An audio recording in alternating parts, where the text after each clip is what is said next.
Avant de commencer la vidéo, j'aimerais remercier notre partenariat du jour. Il m'accompagne depuis quelques temps maintenant et c'est un produit que j'utilise au quotidien. Vous l'aurez compris, cette vidéo est sponsorisée par NordVPN. Êtes-vous intéressé pour voir ou revoir les récents films Marvel depuis chez vous et au chaud ? Que ce soit Doctor Strange 2, Thor Love and Thunder ou bien même Black Panther Wakanda Forever, qui sera sur la plateforme dès janvier. Eh bien c'est possible. Grâce à NordVPN, en un seul clic, vous pouvez changer la localisation de votre ordinateur pour accéder au contenu d'un autre pays. Je vous avoue que c'est très pratique pour voir les films qui ne sont pas disponibles en France. Et comme vous le savez, certains contenus bougent et changent de plateforme. Donc quand vous utilisez NordVPN, vous pouvez toujours voir des œuvres qui ont disparu d'une plateforme en France, mais qui le sont toujours dans un autre pays. Bref, NordVPN est un outil très utile et je me dois quand même de vous rappeler à quel point ce dernier est sécurisé. Grâce à lui, vous serez protégé contre les criminels et la surveillance sur le web. On n'oublie pas de mentionner que NordVPN possède également une excellente vitesse d'exécution grâce à ses 5200 serveurs répartis dans plus de 60 pays et que c'est disponible sur 6 appareils différents, donc de quoi en faire profiter les potes. Si vous êtes intéressé, un lien est disponible dans la description et n'hésitez pas à profiter de l'offre exceptionnelle de 2 ans d'abonnement avec une très grosse réduction et 4 mois offerts. Tout ça satisfait ou remboursé sur 30 jours. Encore merci à NordVPN, que la vidéo commence. Bonjour à tous et bienvenue dans cette nouvelle vidéo qui, on ne va pas se mentir, est un petit peu particulière. Je vais me confier à vous, j'ai vraiment envie d'évoluer, d'avancer et d'améliorer le contenu de mes vidéos. Alors cela peut être un petit peu bateau pour beaucoup d'entre vous, mais en relativisant de mon côté, j'aimerais que mes vidéos soient plus complètes et plus approfondies concernant l'univers Marvel. Je m'explique. Vous êtes beaucoup tous les jours à me poser des questions sur l'univers Marvel, que ce soit les comics ou encore les films / séries, et c'est normal. Nous arrivons à la phase 5 du Marvel Cinematic Universe. La saga du multivers est lancée, et cela ne va pas aller en simplification, bien au contraire. La saga de l'infini, la finalité, c'était l'arrivée de Thanos avec les 6 pierres. Désormais, dans les nouvelles phases, nous sommes tournés vers le multivers. Et c'est un concept plutôt particulier, puisqu'il faut prendre en compte les voyages dans le temps, le concept de dimension, ou encore l'infinité de réalités alternatives. Bref, que des choses qui ne sont pas aussi simples que l'on pourrait le penser. En plus de cela, il ne faut pas oublier et négliger le fait que le MCU avance, et par conséquent, ses personnages aussi. Et il commence à y en avoir pas mal, donc bon, ce n'est pas simple du tout à assimiler et de suivre. Mais justement, c'est là où moi j'aimerais m'améliorer, et peut-être me prouver des choses aussi, je pense. J'ai envie de bien vous faire comprendre l'univers Marvel, et du coup, c'est là que vous intervenez. Malgré ce long speech, je suis désolé si cela vous a ennuyé, mais j'aimerais que l'on revienne du coup sur le cas de Kang le Conquérant dans Ant-Man Quantumania. Parce qu'en vrai, il y a beaucoup de choses à dire, il y a vraiment plein de questions auxquelles nous devons trouver des réponses et on n'a pas eu le temps de vraiment détailler tout ça dans la vidéo d'analyse de trailer. Néanmoins, vu que j'aspire à ce que vous appreniez des choses, j'ai eu l'idée de faire un post sur YouTube où je vous demandais s'il y avait des choses que vous ne compreniez pas, par exemple sur Kang le Conquérant, s'il y avait des éléments que vous trouviez un petit peu flous, que vous aimeriez avoir des explications. Alors, sur la base de vos questions, un petit peu à la manière d'une FAQ, nous allons tenter d'éclaircir du coup tout ce qui entoure Kang dans le MCU, et quand même plus particulièrement le Kang de Ant-Man Quantumania. Voyez cette vidéo si vous le voulez comme une sorte de nouveau concept, même si cela traduit plutôt une sorte de nouvelle ère où j'aimerais que les vidéos soient quand même un petit peu plus complètes et approfondies. Et ah oui, juste un dernier mot, puis après on va commencer. J'aimerais vous inviter à voir ma vidéo dédiée à l'histoire de Kang le Conquérant dans les comics avant de voir celle-ci. Car même si nous allons revenir sur des éléments de la vie du personnage pour éclaircir certaines zones d'ombre, voilà, je ne serai jamais aussi complet que dans la vidéo que je vous conseille, pour comprendre justement qui est le personnage. Sur ce, assez de blabla, si vous êtes prêts, on y va. Première question, moi je me demande si quand Kang souhaite modifier le passé, est-ce qu'il crée une nouvelle branche ou bien est-ce que le vrai passé change? Non, Kang ne peut pas modifier le passé et c'est très important de s'en rappeler. Avengers Endgame nous a expliqué comment fonctionne le voyage dans le temps et même si Kang en est un expert, les règles s'appliquent pour tout le monde. Quand vous voyagez dans le passé devient votre présent, dans le sens où il faut intégrer que quoi qu'il arrive, nous avançons constamment dans le temps. On ne peut pas l'inverser. On ne peut pas revenir en arrière. Si vous voyagez dans le passé, votre vie continuera normalement, sauf que vous serez simplement dans une autre époque. Néanmoins, qu'est-ce qui se passe si je modifie un élément de l'histoire? Eh bien, c'est là que c'est intéressant et c'est là-dessus que Kang le Conquérant est important. Admettons que vous quittez l'année 2022 et que vous voyagez vers l'année 1980. Et imaginons qu'une personne dans cette année-là est en train d'écrire un livre qui va sortir en 1980. Une fois là-bas, vous allez à la rencontre de la personne qui est en train d'écrire ce fameux livre. Sauf que vous l'empêchez de l'écrire. Et bien à ce moment-là, un paradoxe se crée, puisque normalement, il aurait dû écrire le livre et le sortir en 1981. Mais à cause de vos actions, ce n'est pas arrivé. Du coup, qu'est-ce qu'il se passe? Eh bien à ce moment, une nouvelle branche se crée. L'histoire s'est déjà déroulée. Le livre a déjà été écrit. Cependant, rappelez-vous, on ne peut pas modifier le passé. Ce qui est fait est fait. Donc une nouvelle timeline se lance à partir de ce moment. Et cela crée ce que la série Loki a nommé un Nexus. Maintenant, si nous revenons sur Kang, la particularité propre du personnage, vous le savez, c'est le voyage dans le temps. Kang est un conquérant des époques et autres temporalités. Alors, quand il voyage dans le passé et qu'il modifie quelque chose, cela crée un Nexus, une nouvelle branche. Et je vous dirais que c'est même quelque chose qui va lui péter au visage dans les comics. Kang n'en avait pas spécialement conscience là-bas, mais ses nombreux voyages ont donné naissance à une multitude d'autres Kang, car en voulant conquérir le passé ou changer les événements prévus, ce dernier a en fait donné naissance à de nouvelles réalités. En fait, intégrez que c'est comme ça que le multivers est né et fonctionne. Tout part à chaque fois d'un Nexus.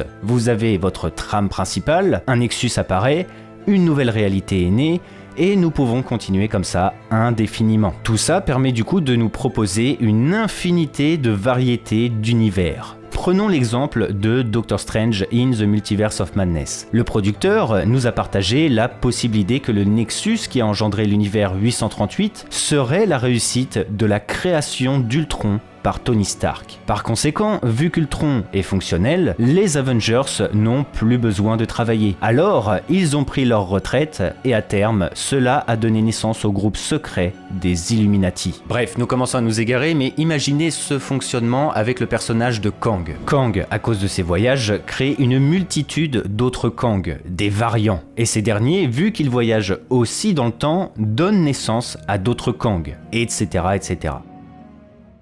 Deuxième question, pourquoi Kang est dans le royaume quantique? De quel univers il provient? Et quid de la guerre multiverselle et de celui qui demeure dans Loki? Alors dans ce cas de figure, nous sommes plus sur un aspect théorique. Du coup, je vais vous proposer ma vision personnelle des choses puisque nous n'avons pas encore officiellement les réponses. Tout d'abord, il faut mettre les choses au clair. Il n'y a pas un royaume quantique, mais il y en a plusieurs. Les royaumes quantiques ne sont pas des univers, mais des dimensions. Des dimensions qui sont accessibles depuis la Terre, grâce aux particules de Hank Pym qui vous permet de modifier votre taille vers l'infiniment petit. Pour faire plus simple, voyez ça comme une gigantesque dimension à plusieurs étages, ou plusieurs secteurs si vous préférez. Et autre élément très important, Avengers Endgame nous a démontré que le royaume quantique est lié à plusieurs temporalités, de par ses nombreux tunnels. Durant leur casse temporelle, Tony Stark a permis aux Avengers de changer d'époque et de revenir dans le présent par le biais du royaume quantique.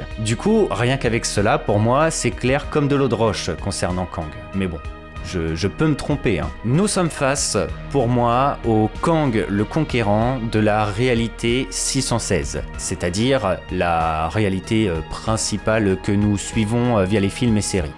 Alors, Pourquoi cela? Premièrement, si nous suivons la logique et les règles que je vous ai énoncées depuis le début, le royaume quantique n'est en rien lié au multivers. Ce dernier est relié au voyage dans le temps. Or, c'est là toute la subtilité, car le royaume quantique permet seulement de changer d'époque et de temporalité. Et ce qui va donner naissance à une autre réalité, une autre branche, ce sont les actions des personnages. Dans d'autres termes, la création d'un Nexus. Et c'est là que c'est pertinent, car Ant-Man vit ses aventures dans l'univers 616. Nous sommes dans la continuité d'Avengers Endgame et d'Ant-Man 2. Donc logiquement, si Ant-Man se retrouve face à Kang dans le royaume quantique, il s'agit pour moi du Kang de l'univers 616. Est-ce que vous comprenez ce que je veux dire ? D'ailleurs, je pense que c'est très important de le rajouter, mais Ant-Man Quantumania va nous proposer la première véritable apparition de Kang le Conquérant à l'écran. Ce qui veut dire que, tout comme Namor par exemple dans Black Panther Wakanda Forever,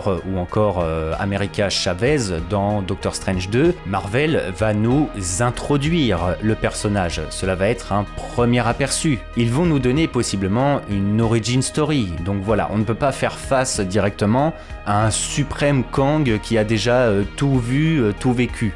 Surtout qu'en plus on l'a déjà eu dans Loki. Kang, à l'origine dans les comics, c'est simplement un gars qui voyage dans le temps et qui conquiert les époques. Il n'a rien à voir avec le multivers à la base. Il va en prendre conscience bien plus tard, une fois sa multitude de voyages temporels effectués. Il faut que Marvel construise l'histoire de Kang dans les films. Et pour cela, il nous faut un Kang à l'aube de son histoire. Je vous le dis, comparez cela à d'autres personnages. Il faut y aller crescendo. America Chavez ne fait pas de giga road trip dans le multivers en fonction de ses souhaits. Alors que pourtant, c'est ce qu'elle fait dans les comics.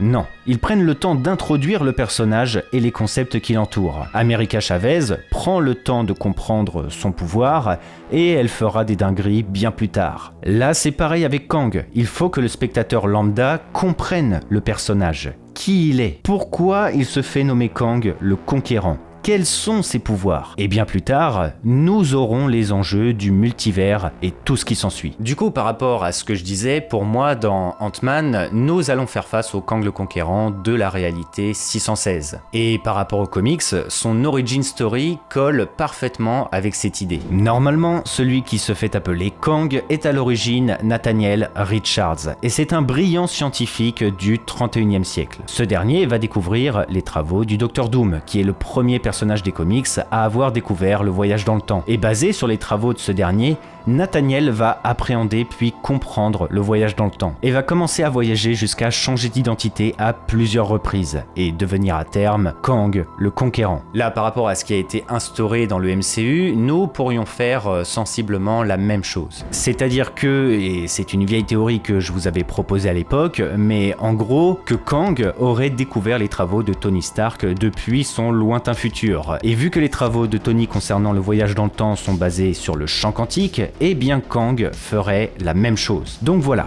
pour moi, Quantumania va nous proposer un Kang le Conquérant qui s'est déjà expérimenté sur le voyage dans le temps, puisque Nathaniel, quand il devient Kang, il maîtrise déjà parfaitement le voyage dans le temps. Et surtout que Kang est Kang parce qu'il a voyagé sans le faire exprès dans le 41e siècle. Et cela lui a permis d'obtenir et comprendre la technologie de ce lointain futur. Et grâce à ça, il a pu développer énormément d'armements, sa propre armure, ou bien même Chronopolis, sa capitale. Et tout ça, ce sont des choses que nous retrouvons dans le trailer. Alors, maintenant concernant celui qui demeure. Tout ça, c'est encore très loin pour moi. Quantumania est avant tout une introduction pour l'identité et le personnage de Kang le Conquérant. Tout ce qui est guerre multiverselle, etc., ce sera pour bien plus tard. Néanmoins, il est clair pour moi que ce Kang dans Quantumania aura son rôle à jouer dans le futur et prendra certainement part à la future guerre multiverselle. Car oui, vous l'aurez peut-être compris, mais nous sommes face à une boucle. Les événements de Loki sont en fait la fin de l'histoire. Celui qui demeure est le grand gagnant de la guerre multiverselle. Et pour protéger l'univers d'une autre guerre, il a isolé le flux temporel et grâce au TVA, il supprime les Nexus pour éviter que le multivers se relance. Et du coup, que de nouveaux Kang Kang apparaisse pour foutre le bordel. Sauf qu'avec sa mort, plus personne ne compte s'occuper des Nexus, et du coup, c'est le retour du multivers et des nombreuses réalités. Par conséquent, l'arrivée d'autres variants de celui qui demeure, qui vont vouloir conquérir les autres univers. Bref, une nouvelle guerre multiverselle quoi. Néanmoins, voilà, il faut y aller par étapes. Il faut développer Kang et ses nombreuses identités, son histoire, et à terme, nous pourrons entamer la guerre multiverselle. En vrai, j'aimerais faire quand même un petit point, un petit aparté là concernant celui qui demeure. J'ai remarqué que vous étiez pas mal à avoir des interrogations le concernant. Néanmoins, nous sommes dans une vidéo où nous sommes quand même plutôt dédiés au Kang le Conquérant de Quantumania. Hein. Celui qui demeure mériterait en vrai d'avoir sa propre vidéo. Hein. Donc à vous de me dire si cela vous dit et je serais ravi de le faire. Par contre, je me dis que c'est quand même intéressant de faire un petit point vite fait le concernant par rapport au Kang de Quantumania, d'où l'aparté du coup. Celui qui demeure et le Kang de Quantumania ne sont pas les mêmes personnes pour moi, et cela nous est prouvé visuellement concernant les personnages. Kang dans Ant-Man possède des cicatrices sur son visage, élément visuel qui pour moi permet de le différencier de celui qui demeure. Normalement, ces cicatrices n'existent pas dans les comics, donc c'est un apport au film pour que les spectateurs ne confondent pas les identités de Kang. Bref, je ne m'étale pas, celui qui demeure, il y a quand même beaucoup de choses à dire le concernant, mais nous en avons déjà assez avec Quantumania. Troisième question, s'il est le grand méchant de la saga du multivers, pourquoi est-ce qu'il semble être le méchant principal de ce Ant-Man? Je pensais qu'il serait teasé ici et là comme Thanos à l'époque, mais il a l'air d'être très présent déjà. Cette question est très intéressante car elle révèle pour moi la stratégie de Marvel concernant le personnage. Kang possède une particularité propre comparée aux autres vilains. Ce sont ses nombreuses identités. En fait, parce que c'est un voyageur temporel, nous ne savons jamais qui nous avons en face de nous. Et justement, c'est là que les identités interviennent. Les identités de Nathaniel Richards nous permettent de comprendre qui nous avons en face de nous, sans avoir à raconter à chaque fois l'histoire du personnage dans les comics. Je vais détailler pour que ce soit plus clair. Nathaniel Richards va avoir plusieurs identités au travers de sa vie et de ses voyages temporels, à tel point que nous aurons l'impression que ce sont des personnages complètement différents. Au départ, il est le brillant scientifique du 31e siècle, puis une fois que le voyage dans le temps sera appréhendé, il ira dans l'Égypte antique où il va s'ériger en tant que pharaon. À ce moment, il va prendre l'identité de Ramatout. Après sa rencontre avec le Docteur Doom, il va s'inspirer de ce dernier croyant qu'il est son ancêtre et il va devenir Scarlet Centurion. Puis quand il va subir sa cuisante défaite en tant que Scarlet Centurion et après s'être perdu dans le temps pour atterrir dans le 41e siècle, il va devenir Kang le Conquérant. Et quand il en aura marre de ses conquêtes, il va redevenir Ramatout. Enfin, quand il comprendra que son lui du passé devenu Kang est trop dangereux, il va s'allier aux Timekeepers pour le combattre et deviendra l'entité sage Immortus, souverain des limbes et maître du temps. Et j'ai omis de parler d'Iron Lad qui est Nathaniel, adolescent / jeune adulte, qui, approché par son lui du futur en tant que Kang, va devenir un super-héros pour combattre le Conquérant. J'ai essayé de synthétiser au maximum, mais voilà, c'est pour que vous ayez toutes les cartes en main. En fait, chaque identité est importante car elle marque des moments précis de la vie de Nathaniel, et du coup cela nous permet de discerner complètement qui nous avons en face de nous. Celui qui demeure est le souverain du temps qui empêche les autres Kang d'intervenir et il est logé à la fin des temps. Ok, nous sommes face à Immortus, la dernière identité de Nathaniel qui a tout vécu. Kang apparaît dans Ant-Man Quantumania, d'accord, cela veut dire que le personnage est déjà adulte, il a déjà parcouru le 41e siècle normalement, il a déjà conquis des temporalités, il a sa propre armée, sa technologie, etc. etc. Est-ce que vous comprenez le fonctionnement? Et le truc c'est que du coup, chaque identité est hyper importante. C'est limite si chaque identité ne possède pas sa propre histoire, c'est presque des personnages complètement différents en fait. Iron Lad, par exemple, est un jeune garçon qui veut faire le bien. Il est même celui qui va concevoir l'équipe des Young Avengers. A contrario, Kang le Conquérant est l'identité la plus dangereuse. C'est le moment où Nathaniel est le plus armé, où il a le plus de conviction et de pouvoir. Immortus est plutôt quelqu'un tourné vers le bon fonctionnement du temps et de l'univers. Il est beaucoup plus neutre, il est capable d'affronter les Avengers comme de les aider. Ce qui compte, c'est le bon déroulement du temps. Bref, tout ça pour dire que dans Ant-Man 3, je pense que Kang aura de l'importance dans son rôle et sa présence dans le film,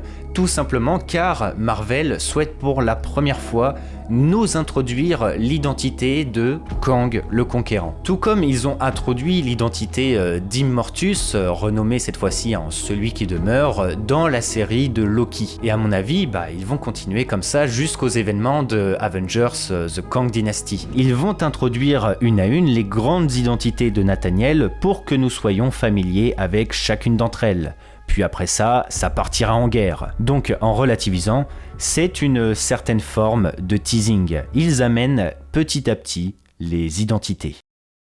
Quatrième question, mais du coup, qu'en est-il de MODOK? Oui, le trailer a complètement laissé MODOK de côté. Pour celles et ceux qui ne le savent pas, MODOK est censé être le véritable vilain du film. Kang n'est censé être normalement qu'un personnage secondaire. Alors, brève origin story de MODOK, histoire que nous soyons tous sur un même pied d'égalité. MODOK, au commencement, c'est un homme. Il s'appelle George Tarleton, et c'est un simple technicien du groupe très secret appelé AIM, ou Advanced ID Mechanics. Cette association malfaisante est un petit peu un équivalent d'Hydra, sauf que leur but est, comme leur nom l'indique, la création de technologies ultra avancées et développées. Du coup, pour en revenir à George, ce dernier sera victime d'un des nombreux projets de l'AIM. Ces derniers sont en train de développer un cube cosmique permettant d'altérer la réalité et possédant des capacités infinies. Néanmoins, le travail est trop conséquent, on surpasse clairement les connaissances de l'humanité. Par conséquent, la solution est de donner naissance à une entité capable d'analyser et sonder le cube sous tous les angles H24,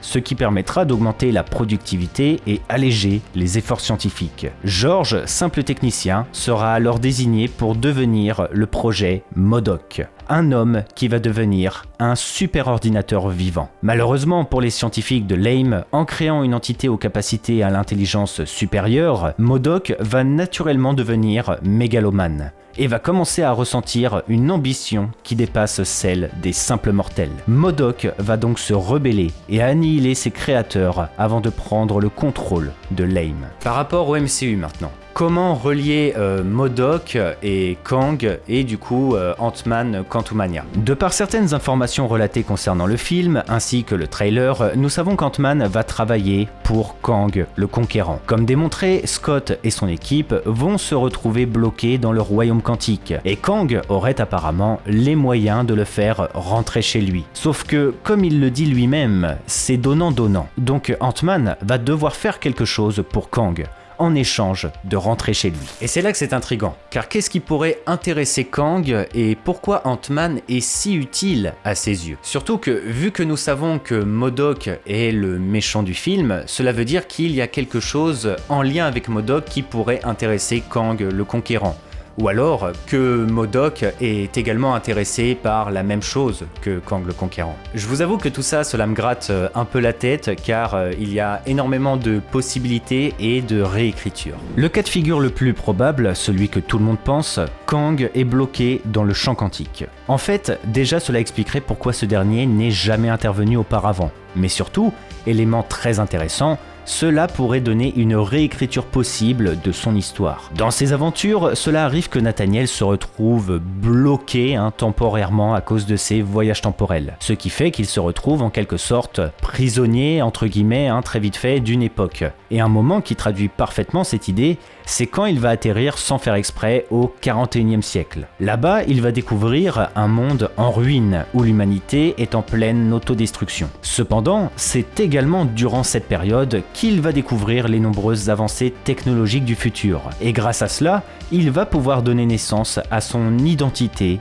de Kang le Conquérant. Par rapport au MCU, ce ne serait pas impossible que Kang, en découvrant les voyages temporels, s'est retrouvé bloqué dans le royaume quantique. Sauf qu'en découvrant ce nouveau monde, il a fait la découverte de gens au savoir inconnu de l'humanité. Et ce serait là-bas qu'il a pris l'identité de Kang le Conquérant et qu'il aurait apprivoisé une toute nouvelle technologie inconnue sur Terre. Et par conséquent, c'est comme ça qu'il aurait créé Chronopolis dans le royaume quantique. Comme je vous l'expliquais auparavant, le royaume quantique est une dimension énorme divisée en plusieurs étages ou plusieurs secteurs. Il se pourrait alors qu'en première étape, Kang est devenu un conquérant en essayant d'assouvir l'entièreté du royaume quantique. Et que du coup, par le biais d'Ant-Man et de MODOK, il ne lui reste qu'un pas pour passer à l'étape supérieure, accéder au monde réel et l'envahir. Mais revenons plus particulièrement sur MODOK, car j'ai de belles informations et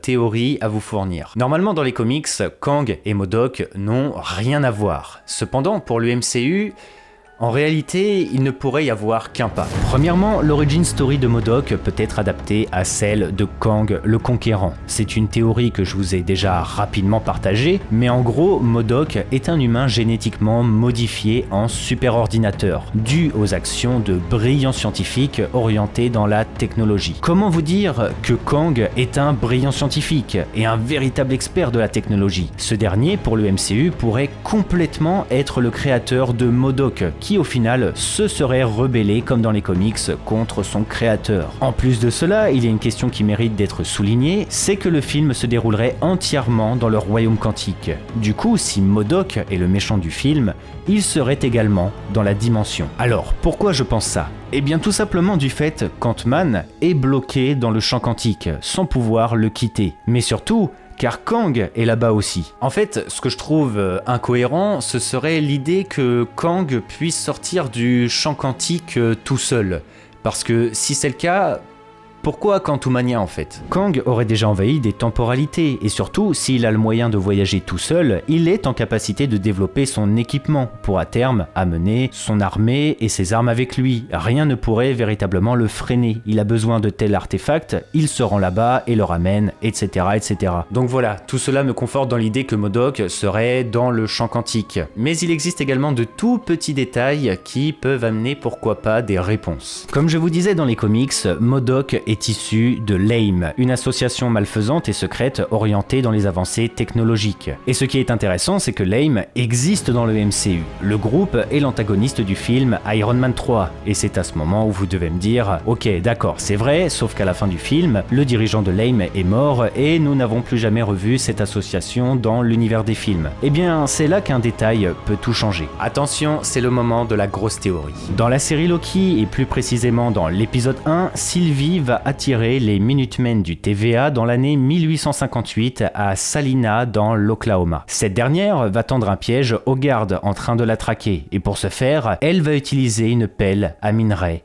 quantique. Oui, c'est le nom de cet artefact, mais cela ne s'arrête pas là. Effectivement, après analyse des Minutemen, cet objet proviendrait du 3e millénaire, et d'après l'analyse de la base de données du TVA, cette pelle aurait été fabriquée par l'AIM. Et là c'est juste fou, car oui, l'AIM aurait dû se stopper avec Iron Man 3, mais ce passage dans la série Loki nous prouve que l'organisation a perpétué, et ce jusqu'à au moins l'an 3000. Je vous avoue que cela remet pas mal de choses en perspective, car comme nous l'avons découvert dans la série Loki, le TVA possède une technologie extrêmement avancée. Sylvie ne se sert que d'artefacts volés au TVA, et vu les révélations de la fin de la série, c'est un variant de Kang qui a conçu cette entreprise. Du coup, je vous le mets dans le mille, mais est-ce que Kang le Conquérant ne serait pas au final relié à l'AIM? En fait, tout comme la réécriture possible sur l'histoire de Kang que je vous énonçais auparavant, il se pourrait qu'il y ait encore une fois une réécriture ici. Kang, dans le MCU,